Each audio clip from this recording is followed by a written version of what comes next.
everybody, Master G here with Mr. Durantis. Let's work on our hammer strike or Kwan Doe Kong Yuck in Korean. Kwan Doe Kong Yuck. So, once more, Kwan Doe Kwan Doe Kong Yuck. Kong Yuck. Good. Our hammer strike is striking with the bottom of our hand and is performed in two different ways.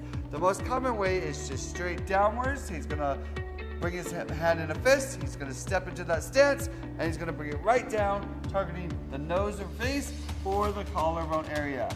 Good. And reset. Once more with the same hand. Hey! Hey! Good. And reset with the opposite hand. Ready? Hey!